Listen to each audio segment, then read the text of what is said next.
Good morning, first grade. It's Mrs. Little here. It is Monday, May 4th. And if you notice, I'm in my car right now. So today I went to Brownsville to pick up packets for my own children to do their work. And while I was out, I just found a nice quiet spot to park. I just had some lunch and I've been working on making videos. So that's why I'm in a different spot today. Today is Monday, and not only are we starting a new unit, we're actually starting a whole new theme. And our theme for these next few stories and next few weeks is figure it out. And our big idea is how can we make sense of the world around us? And wow, what a question right now, because our world has changed so much in the last few weeks. So we're going to be thinking about that. I'm going to start off today by reading a poem. And this poem is called My Shadow. And if you look at the big picture here, we see a little girl running on the beach. And we see this big shadow formed as she's running. So I am going to read My Shadow. And the author of this poem is Robert Louis Stevenson. I have a little shadow that goes in and out with me. And what can be the use of him is more than I can see. He is very, very like me, from the heels up to the head. And I see him jump before me when I jump onto my bed. So now that the sunshine is going to be out even more as we get into warmer days, going out and watching your shadow is something fun. I know that earlier in the year, my homeroom, we took a whole day where we went and observed our shadows at different times during the day. And some things you'll notice is that during the day, your shadow changes. It changes which way it is facing. It changes how long it is. It changes how wide it is. And that all changes throughout the day when you stand in the same spot. So that is a really cool science experiment that you can do, is to go out during the day and stand in the same spot each day, or each different time during the day, and see how your shadow changes. All right, in our first week, we are going to be talking about how we can classify and categorize things. And another way that we think about that is sorting. So in this picture, we see this girl sorting different materials to be recycled. And we sort a lot of things in our life. I know that Mrs. Little has been cleaning out at home, and I have been sorting bags of things that I want to keep and move somewhere else, things that I want to get rid of, things that are garbage, and things that I can recycle. And actually today I just went to Goodwill and took some things that we weren't using anymore, like toys and clothes. And Goodwill had big bins sitting outside, and I was able to put all of the clothes into one box, and all of the kitchen stuff that I was getting rid of in another box, and then toys in another box. So in life, we sort and categorize things by a lot of different ways. And here we can see that this girl is sorting metals, plastic jugs, papers, plastic bottles that are smaller, cans. So she's sorting all of these recycling things in a lot of different ways. All right, today we are going to hear a story called A Barn Full of Hats. And this is going to be a fantasy story. It's going to be about some animals.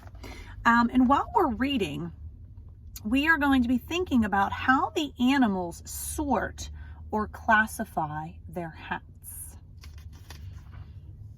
One day, 4 farm animals opened up a box in the barn. They opened it up.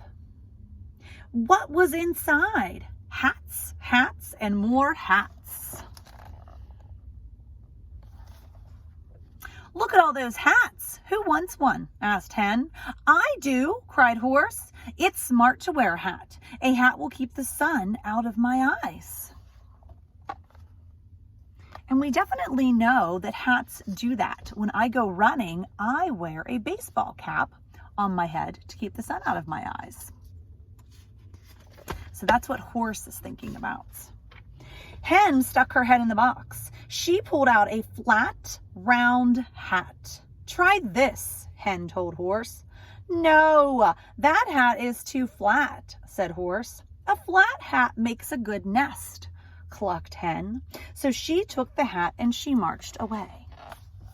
So Horse is looking for a certain kind of hat. And it's not the one that Hen finds at first. Horse used these words. No, the hat is too flat. Didn't want that one. Pig pushed his head in the box. He pulled out a bright red hat. Put on this hat, Pig told Horse. No, that hat is too red, said Horse. A red hat looks fine, grunted Pig. So he put on the hat and he marched away. Now here we see Horse not wanting this hat for a different reason. The first hat he didn't want because of how thick it was. He said it was too flat. This hat he does not like because of the color. He said that it's too red. He doesn't like it. Cat poked her head in the box. She pulled out a thick yarn hat. Try this hat, Cat told Horse. No, that hat is too thick, said Horse. All right, so the first hat, too thin. This hat is too thick. So those are opposites, right? But they both have to do with the size of the hat. Thick yarn is nice, said Cat. I will take the whole hat apart so I can play with the yarn. She dragged the hat away.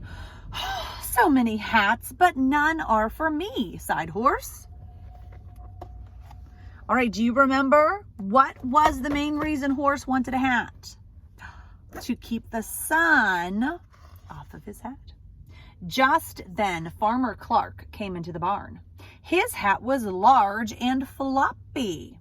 Okay, imagine the hat just on those describing words before I show you the picture. Large and floppy. If only I had that hat, said Horse. That hat will shade my eyes. Horse grabbed the hat in his teeth. All right, do you have a mental picture for the large floppy hat? Were you right? Farmer Clark laughed. He put the hat on Horse. It stayed on with no trouble. It fits well, Farmer Clark said. Horse trotted to the barnyard. Clip, clop. He held his head high. Yes, this is the hat for me, said Horse.